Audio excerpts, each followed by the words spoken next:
भगवान मेघ के समान सांवले शरीर पर सुनहला पीतांबर, कानों में बिजली जैसे चमकते हुए कुंडल, सिर पर मुकुट, घुंघराले बाल, नेत्र लाल लाल रेखाओं से युक्त, गले में बनमाला सुशोभित, संपूर्ण जगत को अभय दान करने वाले विश्व विजयी भगवान अजित ने अपने भुजदंडों से वासुकी नाग को पकड़कर जे ही मंदराचल की रफ्तार बढ़ाई, ते भी खलबली मच गई। मछली, मगर, सांप, कछुए भयभीत होकर ऊपर आ गए। तिमिंगल आदि मत्स्य, समुद्री हाथी, ग्राह व्याकुल हो गए। जे ही ऐसा मंथन हुआ कि सबसे पहले ऊपर हलाहल नामक अत्यंत उग्र विष निकला। अब वो समुद्र मंथन से निकला हुआ विष दसों दिशाओं में फैलने लगा। इससे सारी प्रजा मर जाएगी, सब प्रकृति भस्म हो जाएगी, ऐसा ये विष है। भगवान अजित ने कहा, भगवान शंकर की शरण में चलो। पहले निकले हुए इस हलाहल नामक विष से भगवान सांब सदाशिव ही बचाएंगे। भगवान शंकर सती जी के साथ कैलाश पर्वत पर विराजमान थे। बड़े बड़े ऋषि मुनि उनके वचन सुन रहे थे, भगवान शिव उपदेश कर रहे थे। तीनों लोगों को अभ्युदय और मोक्ष के लिए बड़े बड़े ऋषि मुनि उनकी आराधना करते हैं, भगवान शिव की। प्रजापतियों ने दर्शन किया और भगवान महादेव जी की स्तुति की। देव देव महादेव भूतात्मन भूत भावन त्राहिना शरणापन्नास त्रैलोक्ये दहनाद विषाद तुम्हें कहा सर्व जगत ईश्वरो बंध मोक्षयो तम त्वामर्चन्ति कुशलाः प्रपन्नार्ति हरम गुरु। हे जगत गुरु, हे देवाधिदेव, हे समस्त प्राणियों की आत्मा और जीवन दाता, हम सब लोकपाल आपकी शरण में आए हैं। समुद्र मंथन में त्रिलोकी को भस्म करने वाला हलाहल उग्र विष प्रकट हुआ है, उससे आप हमारी रक्षा कीजिए। सारे जगत को बांधने और मोक्ष मुक्त करने में एकमात्र आप समर्थ ईश्वर हैं। इसलिए हे भगवान शिव, विवेकी पुरुष आपकी आराधना करते हैं, क्योंकि आप शरणागत की पीड़ा नष्ट करने वाले एवं जगत गुरु हैं। प्रभु, अपनी गुणमयी शक्ति से इस जगत की सृष्टि, स्थिति, प्रलय ये आप करते हैं, पर आप एक रस रहते हैं। जितने भी देवता, मनुष्य, पशु, पक्षी, सत असत चराचर प्राणी हैं, सबके जीवन दाता देवाधिदेव आप ही हैं। आपके अतिरिक्त सृष्टि भी और कुछ नहीं, क्योंकि आप सबकी आत्मा हैं। हे सर्वदेव स्वरूप, आपका मुख अग्नि है। तीनों लोकों के अभ्युदय करने के लिए हे शंकर, ये पृथ्वी आपका चरण कमल है। आप अखिल देव स्वरूप हैं। ये काल आपकी गति है, दिशाएं कान हैं, वरुण रसेंद्री हैं, आकाश नाभ है, वायु श्वास है, सूर्य नेत्र है, जल वीर्य है। आपका अहंकार नीचे ऊंचे सभी जीवों का आश्रय है। चंद्रमा मन है, प्रभु स्वर्ग आपका सिर है। वेद स्वरूप भगवान समुद्र आपकी कोख है, पर्वत हड्डियां हैं, सब प्रकार की औषधियां घास आपके रोम हैं, गायत्री आदि छंद आपकी सातों धातुएं हैं, और सभी प्रकार के धर्म आपके हृदय हैं। हे स्वामिन, सद्योजात आदि 5 उपनिषद ही आपके तत्पुरुष अघोर, सद्योजात, वामदेव, ईशान नामक 5 मुख हैं। प्रभु, इस कार्य कारण जगत से परे, माया से परे आप हैं। आपकी महिमा को ब्रह्मादि भी जानने में समर्थ नहीं। हम लोग तो केवल आपके इस लीला बिहारी शिव रूप को देख रहे हैं, आपके परम स्वरूप को हम नहीं जानते। हे महेश्वर, यदि आपकी लीलाएं अव्यक्त हैं, फिर भी संसार कल्याण करने के लिए परम कारण स्वरूप आप लीला करते हैं। प्रभु, आप प्रजा बड़े संकट में है, इस हलाल विष का कुछ इंतजाम कीजिए। भगवान शिव ने कहा सती जी से, देवी, ये बड़े खेद की बात है कि समुद्र मंथन से कालकूट विष निकला और प्रजा बड़ी दुखी है, इसलिए हमें समस्त प्रजा की रक्षा करनी चाहिए। मेरा कर्तव्य है, ये मेरी शरण में आए हैं, मैं इन्हें निर्भय कर दूं, क्योंकि जिसके पास शक्ति है, सामर्थ्य है, तो आए हुए शरणागत के दुख को मिटाना उसका धर्म बनता है। अगर अपने प्राणों की भी बलि देनी पड़े तो दे देना चाहिए, पर शरणागत को विमुख नहीं जाने देना चाहिए, उसकी रक्षा करनी चाहिए। कल्याणी, ये मोह पास में बंद करके जीव एक दूसरे से वैर की गांठ बांध लेते हैं। ऐसे अज्ञानियों पर जो कृपा करके उन्हें भगवत मार्ग में लगाता है, उनकी रक्षा करता है, उस पर भगवान श्री कृष्ण बहुत प्रसन्न होते हैं।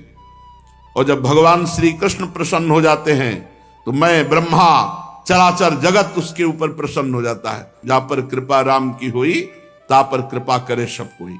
इसलिए मैं प्रजा के कल्याण के लिए इस विष को पीऊंगा।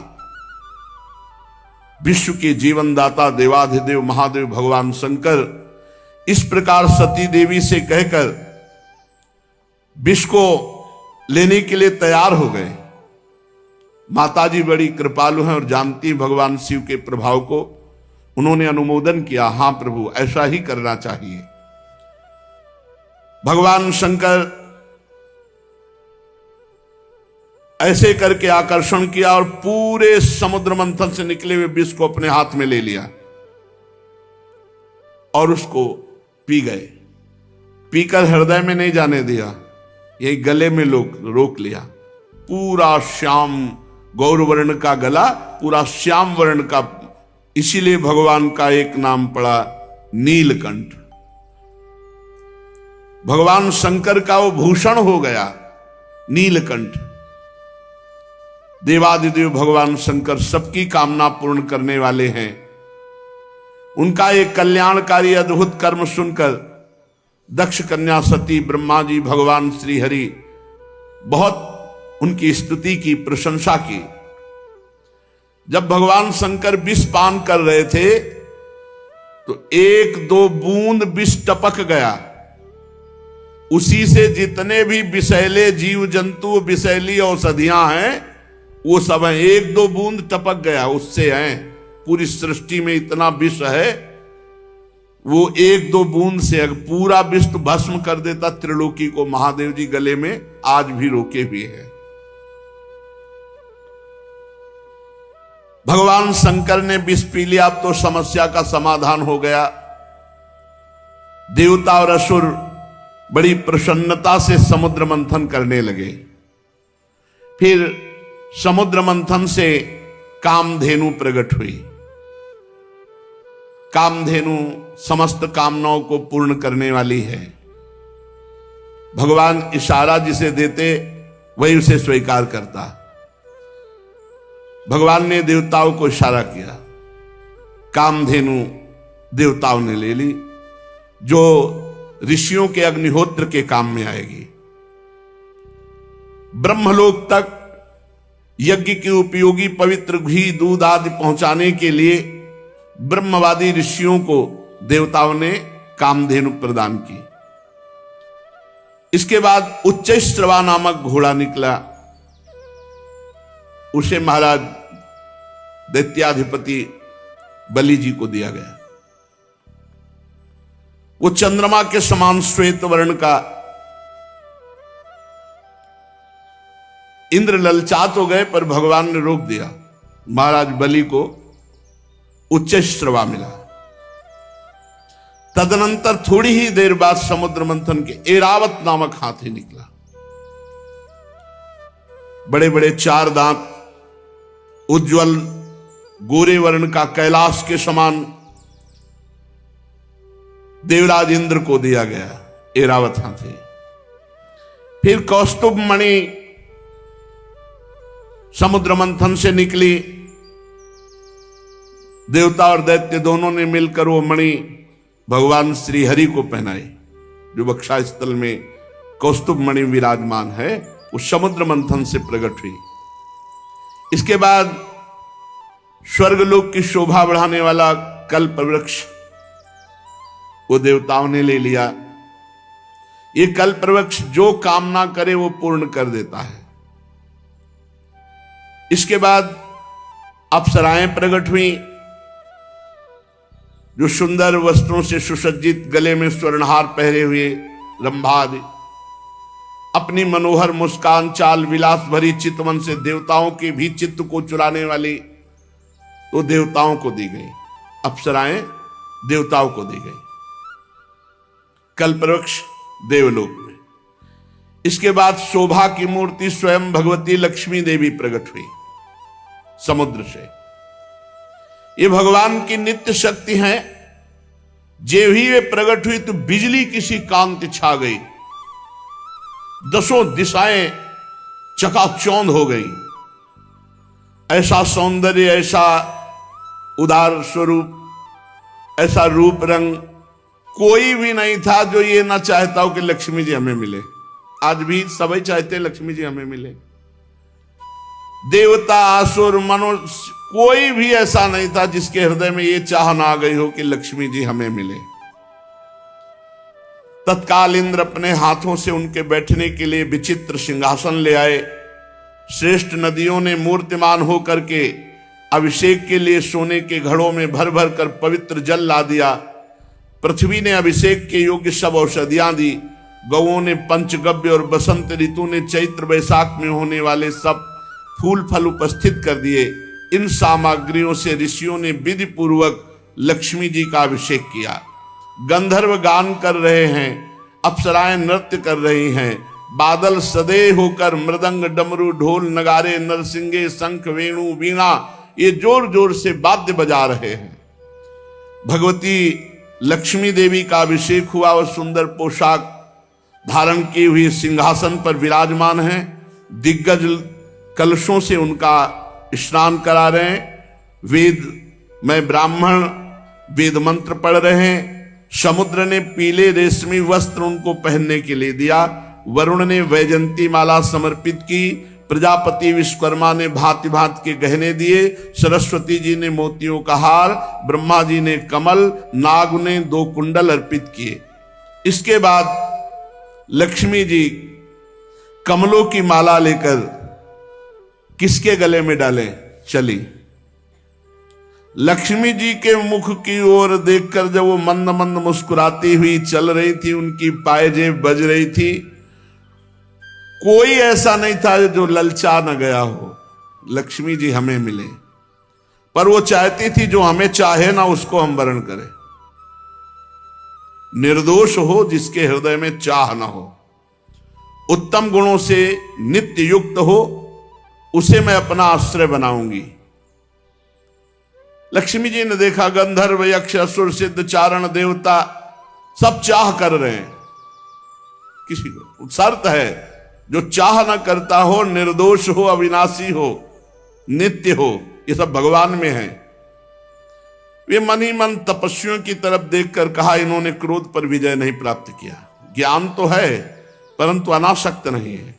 कोई महत्वशाली है परंतु वो काम को नहीं जीत सका। किसी में ऐश्वर्य बहुत है पर वो ऐश्वर्य किस काम का जब दूसरों का आश्रय लेना पड़े। किसी में धर्माचरण है तो प्राणियों के प्रति प्रेम का पूरा वर्ताव नहीं। त्याग है पर केवल त्याग से ही थोड़ी मोक्ष हो जाएगा, तत्वबोध होना चाहिए। किन्हीं किन्हीं में वीरता है पर वो भी काल के पंजे के बाहर नहीं है। कुछ महात्मा ऐसे हैं जो विषयासक्त नहीं है परंतु अद्वैत समाधि में तल्लीन है। किसी किसी ऋषि की आयु बहुत लंबी है परंतु उनका सील मंगल मेरे योग्य नहीं। किसी का सील मंगल है तो आयु का ठिकाना नहीं। लक्ष्मी जी ने सबको देखा पर कहीं भी चित्त नहीं टिका। जब भगवान के ऊपर दृष्टि गई तो उन्होंने कहा ये मुझे चाहते नहीं, ये हमें पसंद आए पर ये हमें नहीं चाहते। पर सोच विचार करके भगवान के ही गले में जयमाला डाल दी, अजित भगवान के, क्योंकि समस्त सद्गुण नित्य निवास करते श्री भगवान में। लक्ष्मी जी के एकमात्र आश्रय भगवान श्री हरि है। इसी से उन्होंने भगवान श्री हरि का वर्ण किया। लक्ष्मी जी ने भगवान के गले में नवीन कमलों की सुंदर माला पहना दी, जिसके चारों ओर झुंड के झुंड मतवाले मधुकर गुंजार कर रहे थे। इसके बाद लज्जापूर्ण भाव से देखा और सूक्ष्म रूप धारण करके भगवान के वक्षा स्थल में विराजमान हो गई, श्री लांछन चिन्ह के रूप में। जगत पिता भगवान ने जगत जननी समस्त संपत्तियों के अधिष्ठात्र देवता श्री लक्ष्मी जी को अपने वक्षा स्थल पर निवास दिया, हृदय में। उसी समय शंख तुरही मृदंग बाजे बजने लगे, गंधर्व गाने लगे, अप्सराएं नृत्य करने लगी, ब्रह्मा रुद्र अंगिरा आदि प्रजापति पुष्प वर्षा करते हुए भगवान की दिव्य मंत्रों द्वारा स्तुति की। देवता प्रजापति प्रजा सभी की तरफ लक्ष्मी जी ने कृपा दृष्टि से देखा तो सब निहाल हो गए, सब आनंदित, सब सुखी हो गए।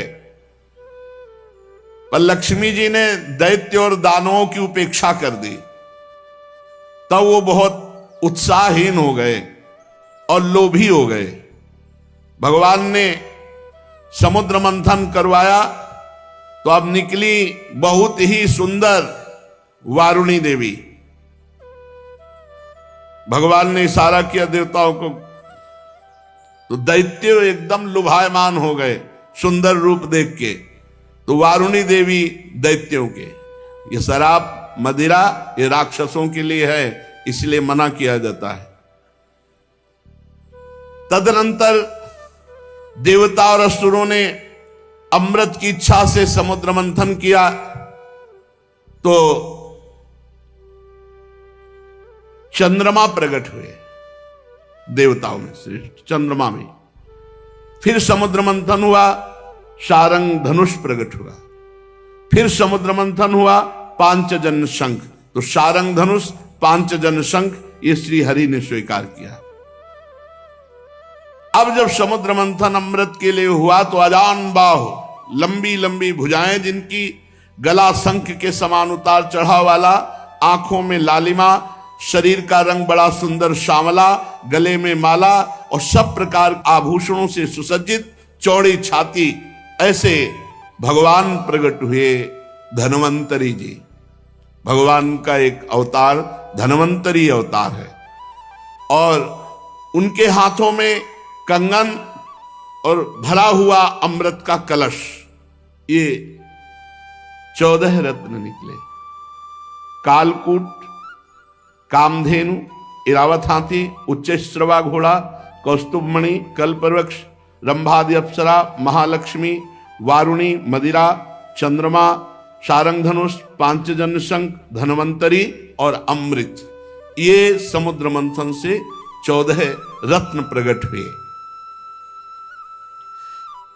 आयुर्वेद के प्रवर्तक यज्ञ भोक्ता भगवान धन्वंतरी, दैत्यों ने देखा कि उनके हाथ में अमृत कलश, आप तो किसी के आदेश की कोई परवाह नहीं, कूद पड़े और जबरदस्ती धन्वंतरी जी के हाथ से अमृत का कलश छीन लिया और भाग पड़े। ये अच्छा रहा कि पिया नहीं, भाग पड़े लेके कि सब एकांत में चलकर दैत्य लोग पिएंगे। देवता सब खिन्न हो गए कि प्रभु, खास बात जिसके लिए समुद्र मंथन हुआ वो तो दैत्य सब ले गए। भगवान ने इशारा किया, तुम चिंता मत करो, एक बूंद नहीं पीने पाएंगे, अभी हम जाते पूरा कलश अपने हाथ दे देंगे। भगवान ने अमृत लोलुप दैत्यों के बीच, वहां भागना थोड़ी है, वो तो भाग के एकांत में पहुंचे, वहीं भगवान बीच में प्रकट हो गए। वो मोहिनी रूप, नूपुर झनकारते, तिरछी चितवन, इतना सुंदर रूप की अमृत हाथ में, भूल गए अमृत भूल गए भाई। ये है भगवान की माया।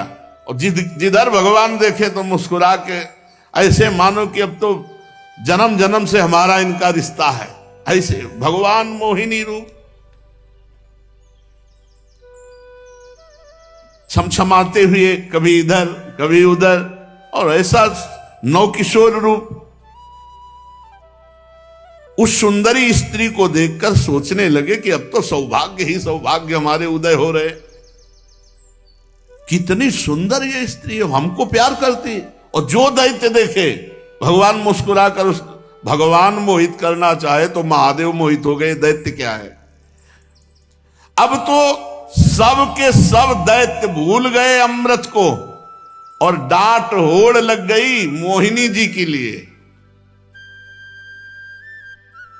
उनमें हाथ जोड़कर कहा, कमल नयनी तुम कौन हो, कहां से आई हो और क्या करना चाहती हो। सुंदरी तुम्हें देखकर हम सबके मन में खलबली पैदा हो गई। हम समझते हैं कि देवलोक में या दैत्यलोक में या सिद्ध गंधर्व चारण लोकपाल कहीं ऐसी सुंदरी नहीं जैसी आप हो। तुम्हें मनुष्य तो देख भी नहीं सकते। सुंदरी हमें लगता है विधाता ने हम पर दया करके भेजा है। हम दैत्यों को महासुख देने के लिए तुम आई हो। माननी वैसे तो हम एक जाति के लोग हैं, पर इस समय हम थोड़ा झगड़े पे आने वाले हैं, क्योंकि हम ये अमृत का कलश मिला है और हम आपस में लड़ाई कर बैठेंगे। तो सुंदरी तुम ही अमृत पिला दो। भगवान कुछ नहीं बोल रहे। हम सब कश्यप जी के पुत्र हैं, तुम्हें हम अपना परिचय बता देते हैं और सगे भाई हैं।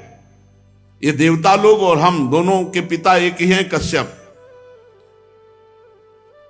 ये अमृत का कलश लो और जैसा आप उचित समझो। असुरों ने जब इस प्रकार प्रार्थना की तो भगवान और जो स्त्री लुभावना चाल होती, चाल मुस्कुराहट और चितवन से कटाक्ष करते हुए कहा, आप लोग महर्षि कश्यप के पुत्र हैं।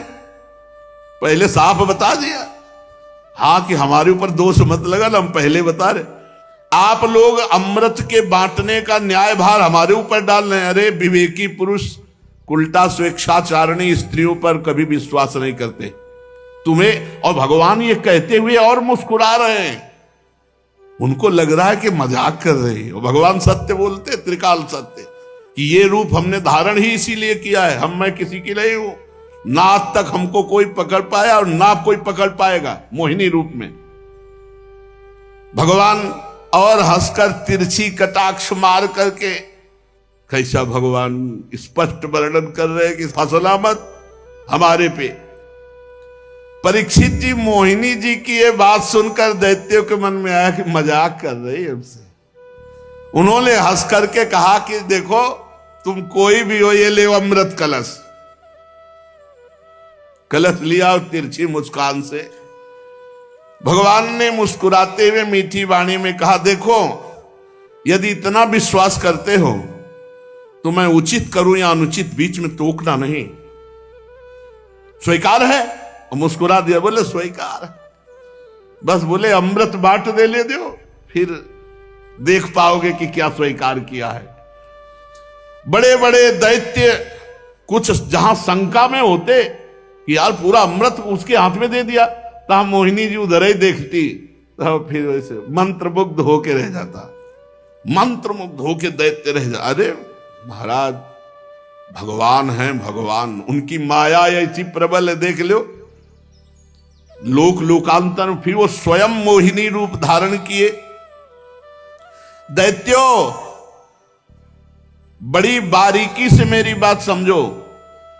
मैं उचित करूं या अनुचित बीच में टोकोगे नहीं। अगर टोकना तो ले अपना अमृत कलश।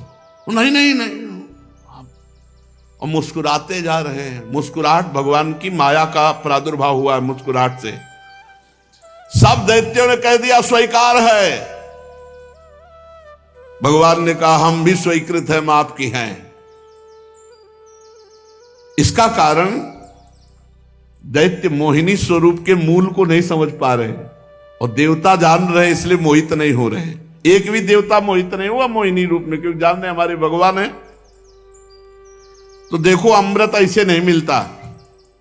सब लोग पहले नहा के आओ, स्नान करो और पूजन करो, स्वस्थ वाचन कराओ, तब अमृत मिलेगा। सब नए नए कपड़ा पहन करके और कुशासन पर बैठो और सबका हिस्सा पूर्व की तरफ कुश का हो। अब देवता दैत्य फटाफट स्नान करके, भगवान ने इशारा किया देवताओं को कि नहाओ कम, जल्दी नए कपड़ा पहन के बैठ जाओ आके। और दैत्यों से कहा पूरा स्नान सब और भगवान नूपुर की झनकार करते हुए देवताओं की तरफ नहीं, दैत्यों की तरफ, किसी के भी ज्ञान का स्फुरण न होने पावे, सबको मंत्र मुग्ध किए। मोहिनी जी ने मुस्कान भरी चितवन से सब दैत्यों की तरफ कलश लेके निकली, बूंद नहीं पिलाया, आ रही हैं अभी। अब दैत्य तो इतना खुश हैं कि मोहिनी जी मिल गई। सुधरते हैं तो प्रियाजू के सामने ही सुधरते। कर जो पीक दाली लिए खड़े याद, जो निकुंज बड़े सीधे नहीं तो बड़े टेढ़े महाराज, ये बहुत टेढ़े हैं इनको। अब ये अगर सीधे कहीं मिलते हैं ना तो प्रियाजू के सामने यहाँ वृंदावन में भोले भाले एकदम सीधे, एकदम महाराज जगत पिता भगवान है और वो मोहित कर रहे हैं। अब असुरों ने दृढ़ विश्वास करके भगवान के हाथ में अमृत कलश है और भगवान बांटने के लिए पहले दैत्यों के सामने से निकले, पर वहां कुछ और बांट रहे हैं। मुस्कान, चितवन, देवता पूर्ण विश्वास किए हुए कि मैं भगवान की शरण में हूं, भगवान परम मंगल करेंगे। दैत्यों की तरफ से आ रहे भगवान और उल्टा बैठाला, तुम इधर तुम इधर, एक दूसरे की तरफ पीछे मुड़कर नहीं देखेगा। अलग अलग पंक्ति कतार बांधकर दल में बैठाल दिया, एक दूसरे की पीठ की तरफ। दैत्यों के पास से ऐसे गए मुस्कुराते हुए, और ये अमृत वो है जिसमें बुढ़ापा नहीं आता, कोई रोग नहीं होता, कोई शोक नहीं होता। अरे देवताओं को, पर वो भी भयभीत रहते हैं। और भगवान नाम रूपी जो अमृत पी ले तो भवरोग से मुक्त होकर देवलोक भी जो जहां छोटा पड़ जाए, ऐसा आनंद देवलोक में क्या आनंद है। वहां तो पुण्य क्षीणे मृत्यु लोके विसंति, भगवत धाम नामामृत राधा नाम सुधा रसम। इसलिए लुभायमान मत होना इस अमृत से कि बुढ़ापा ना आएगा, यानी मरने के लिए देवता भी तैयार हैं, मरना पड़ेगा उनको भी, क्योंकि जब प्रलय होती तो ब्रह्मलोक तक समिट जाता है। परीक्षित असुर उमंग तो रहे थे, तो समझा कि जैसे हमारे आगे से कलश लेके निकल गई, ऐसे देवताओं के आगे से निकल के फिर शुरू हमारी तरफ से करेंगे। और पीठ की तरफ थे देवता, और वो इस पर विश्वास कर रहे थे कि मोहिनी तो हमसे सबसे ज्यादा प्यार करती है। भगवान ऐसा दर्शन कराए और विश्वास करके चुपचाप बैठे रहे। मोहिनी जी में इतना प्रेम था दैत्यों का कि किसी की हिम्मत नहीं हुई कि टोक दे। भगवान ने देवताओं को इशारा किया, बिल्कुल लाइनबद्ध सब। एक दो तो हल्के से देखने की कोशिश पर भगवान मुस्कुरा के तिरछी दृष्टि भगवान की दैत्यों की तरफ, फिर वो शांत हो गए कि यार नाराज ना हो जाए मोहिनी जी।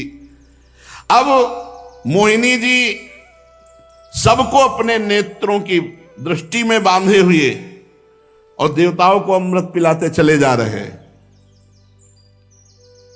राहु ने देखा कि कुछ गड़बड़ है, कलश तो आधा से ज्यादा खाली हो गया, अभी पंक्ति देवताओं की चले, हमें लगता है दैत्यों को बूंद नहीं मिलेगा।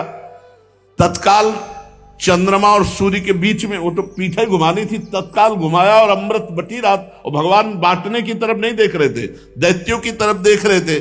चंद्रमा और सूर्य ने कहा प्रभु राक्षस है, दैत्य है।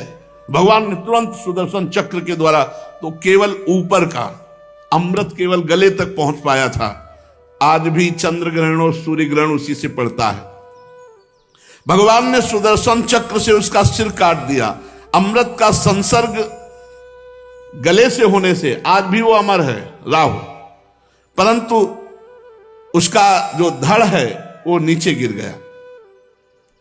राहु पर्व के दिन पूर्णिमा और अमावस्या को बैर भाव से बदला लेने के लिए चंद्रमा और सूर्य पर आक्रमण किया करता है। भगवान ने लंबी चाल बढ़ाई, पूरे देवताओं को अमृत पिला दिया और फेंका कलश, जहां एक बूंद भी नहीं।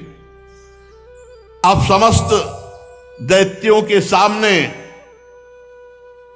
मोहिनी रूप, अरे खत्म मोहिनी रूप देखा, अरे बोले तो हरि ठग लिया, सब अमृत पिला दिया देवताओं को। अब तो सब के सब असुरगण अमृत से वंचित और भारी क्रोध धारण करके भगवान के प्रति इसने छल कर दिया। दानों और दैत्यों ने बड़ी मेहनत की थी, फिर भी उन्हें भगवान से विमुख और आसुरी प्रवृत्ति होने के कारण अमृत पीने को नहीं दिया गया कि बिना अमृत पिए तो ऐसा विनाशकारी खेल खेलते हैं, अगर अमृत पी लिए तो फिर तो बहुत ही आतंक मचा देंगे। भगवान ने समुद्र को मथकर अमृत निकाला और अपने शरणागत देवताओं को पिलाया और फिर देखते देखते गरुड़ पर सवार हुए, जय श्री राधे, चले गए। जब दैत्यों ने देखा कि मेहनत तो हमने भी की, सफलता शत्रुओं को मिली, तब उन्होंने बड़े बड़े अस्त्र शस्त्रों से देवताओं पर आक्रमण कर दिया। अत्यंत भयंकर संग्राम हुआ, देवता और दैत्यों की घमासान लड़ाई, इसी को देवासुर संग्राम कहते हैं। दोनों ही एक दूसरे के प्रबल शत्रु, विविध प्रकार के वाहनों से, विविध प्रकार के अस्त्रों से बहुत समय तक उनका युद्ध होता रहा, लेकिन अब वो जीत नहीं सकते क्योंकि देवता अमृत पिए हैं, इनको मरना नहीं है और उनको मरना पड़ेगा। जिसके साथ भगवान है विजय श्री उसी की होती है। देवराज इंद्र ने विजय प्राप्त की। भगवान का जो आश्रय लेते हैं, संजय जी से धृतराष्ट्र जी ने पूछा कि संजय वैसे तुम्हारे विचार से 7 अक्षौणी सेना पांडवों के पास और 11 अक्षौणी हमारे पास है, तो विजय तो वैसे सिद्ध हमारी ही होती है क्योंकि भीष्मादि महारथी। तुम्हारा विचार क्या कहता है? तो उनका यत्र योगेश्वरा कृष्णो यत्र पार्थो धनुर्धरा तत्र श्री विजयो भूतिर्धुवा नीतिर्मतिर्मम। जहां भगवान श्री कृष्ण है और जहां भगवान के शरणागत अर्जुन है, वहीं विजय होगी। यद्यपि देवता बड़े बलशाली, अमृत पीने के बाद तो और बलशाली, और शुक्राचार्य जी संजीवनी के प्रभाव से दैत्यों को जिला देने वाले, पर भगवान का बल अमोघ है जो देवताओं के पक्ष में, इसलिए देवासुर संग्राम में देवताओं की विजय हुई। जो ये समुद्र मंथन लीला भगवान की कृपा से देवताओं की विजय लीला सुनता है, उसके पाप नष्ट हो जाते हैं, भगवान के चरणों में भक्ति होती है और भगवान का कृपा बल उसको प्राप्त होता है। शेष चर्चा आगे। श्री राधा वल्लभ लाल की।